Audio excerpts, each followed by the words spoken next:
से भी कि प्रधानमंत्री का यह दौरा यूक्रेन के बनने के बाद से, यूक्रेन के फॉर्मेशन के बाद से किसी भारतीय प्रधानमंत्री का पहला दौरा है। और ऐसे समय में जब यूक्रेन और रूस एक संघर्ष में उलझे हुए हैं,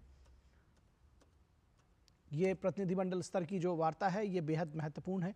और जो प्रधानमंत्री का दौरा है इसको लेकर के बहुत जिसको कहते हैं कि दुनिया भर की निगाहें थी। और निश्चित तौर पर जो सारे मामले हैं जिनका हल एक दिन में कोई भी उम्मीद नहीं कर रहा था, लेकिन इस बात की उम्मीद ज़रूर की जा रही है कि धीरे धीरे करके इन तमाम मुद्दों पर आगे बढ़ा जा रहा है। और प्रधानमंत्री का ये जो दौरा था इससे शांति की तरफ एक स्टेप ज़रूर बढ़ने में मदद मिली है। और भारत यूक्रेन के बीच में तमाम जो समझौते हैं, एमओयूज़ हैं, उन पर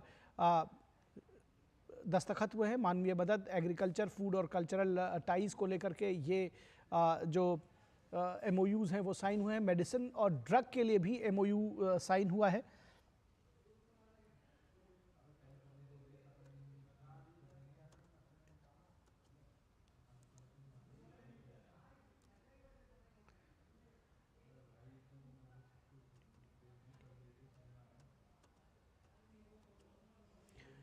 तो बेहद महत्वपूर्ण है। और ये जो तस्वीरें हैं ये भी बेहद महत्वपूर्ण हैं। ये डॉक्टर एस जयशंकर और उनकी यूक्रेनियन काउंटर पार्ट साथ में आप देख सकते हैं, प्रधानमंत्री नरेंद्र मोदी और राष्ट्रपति जेलेंस्की बैकड्रॉप में। और ये जो तस्वीरें हैं बेहद महत्वपूर्ण इसलिए भी कही जा रही है, भारतीय प्रधानमंत्री का यूक्रेन दौरा।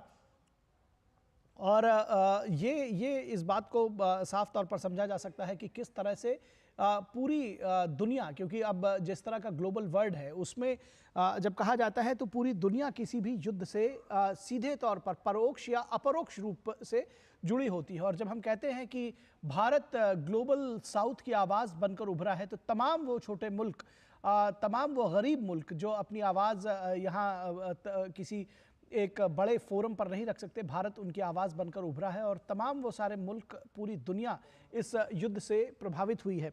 ऐसे में ये जो प्रधानमंत्री का दौरा रहा है वो बेहद महत्वपूर्ण है। प्रधानमंत्री इस बात को बार बार कहते रहे हैं कि ये युद्ध का काल नहीं हो सकता और रण क्षेत्र में, युद्ध भूमि से शांति की बात नहीं की जा सकती।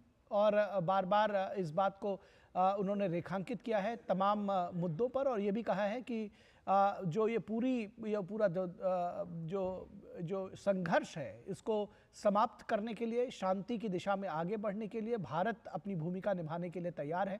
आपको याद होगा कि 9 अगस्त को प्रधानमंत्री नरेंद्र मोदी रूस के राष्ट्रपति से भी मिले थे। और उसके बाद 9 जुलाई को और 23 अगस्त यानी लगभग 1.5 महीने के बाद ये मुलाकात हुई है। तो उस पूरे सिस्टम को समझने की ज़रूरत है, किस तरह से जो कूटनीति है, जो रणनीति है, उस पर काम किया जा रहा है। तमाम जो लोग हैं, वार्ताकार हैं, वो भी इस पूरे मुद्दे पर कहीं ना कहीं एकजुट हैं कि ये जो संघर्ष है इसको कम किया जाना चाहिए, इसको ख़त्म किया जाना चाहिए, यही समय की मांग है।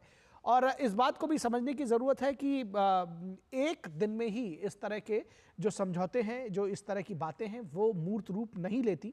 और ऐसे में इस बात को भी समझा जाना चाहिए कि जो प्रधानमंत्री नरेंद्र मोदी का दौरा है, निश्चित तौर पर इस पर जो बातचीत हुई उनकी पहले, जैसा कि मैंने जिक्र किया कि 9 जुलाई को वो उन्होंने व्लादिमीर रूस के राष्ट्रपति से मुलाकात की थी और आज जेलेंस्की से मुलाकात की।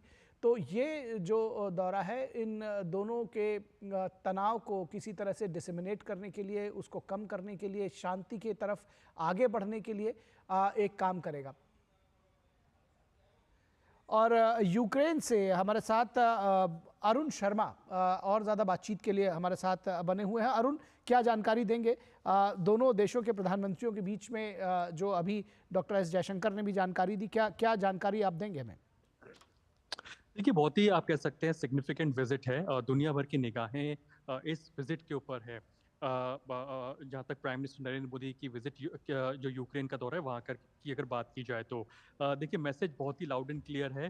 भारत भी एक तरह से इसी बात को कह रहा है कि इस जो यूक्रेन क्राइसिस है, यूक्रेन कॉन्फ्लिक्ट है, ये प्राइमरीली इसका जो जो आउटकम है, इसका जो सोल्यूशन है, वो रणभूमि पे नहीं निकल सकता। शांति की प्रक्रिया के अंदर भारत जो भी कंट्रीब्यूट कर सकता है, उसके लिए भारत आगे आ रहा है।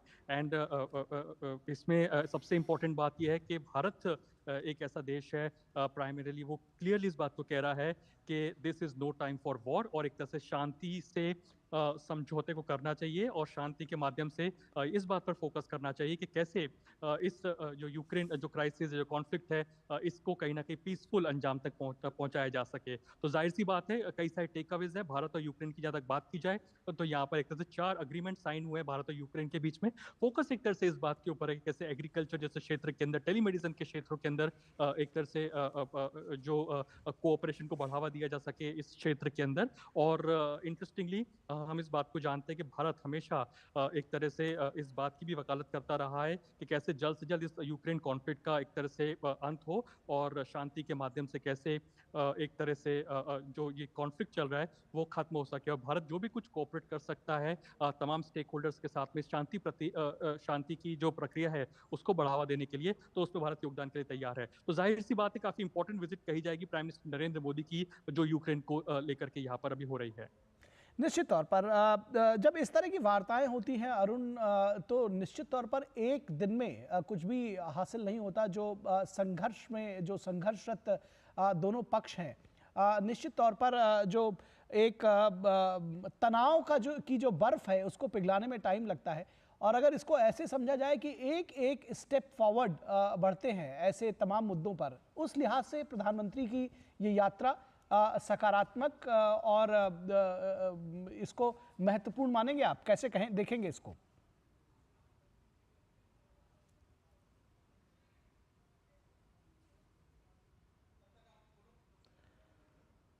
अरुण शर्मा के साथ दोबारा जुड़ने की कोशिश करेंगे। हमारे संवाददाता अरुण शर्मा यूक्रेन कीव से हमारे साथ जुड़े हुए थे, दोबारा उनके साथ संपर्क स्थापित करने की कोशिश करेंगे। लेकिन जिस तरह से बताया जा रहा था कि वोलोदिमीर ज़ेलेंस्की के साथ प्रधानमंत्री नरेंद्र मोदी की ये वार्ता बेहद महत्वपूर्ण है, क्योंकि बार बार इस बात को कहा जा रहा है कि एक दिन में कोई भी जो सॉल्यूशन है वो नहीं हासिल होता है। लगभग 2.5 वर्षों से ये संघर्ष यूक्रेन और रूस के बीच में चलता आ रहा है। इसमें बहुत सारे ऐसे पक्ष भी हैं जो इस युद्ध को अगर सीधे तौर पर कहा जाए तो वो उसका अंत नहीं देखना चाहते, लेकिन दुनिया के अधिकांश देश ऐसे हैं जो चाहते हैं कि इस युद्ध का अंत हो। दोनों जो देश संघर्षरत हैं उसमें प्रधानमंत्री नरेंद्र मोदी की जो एक बड़ी भूमिका और भारत की एक बड़ी भूमिका देखी जा रही है। शांति के पैरोकार के तौर पर भारत प्रधानमंत्री मोदी की अगुवाई में शांति का पक्षधर रहा है। प्रधानमंत्री नरेंद्र मोदी बार बार इस बात को कहते रहे हैं कि ये युद्ध का काल नहीं है, ये शांति का काल है।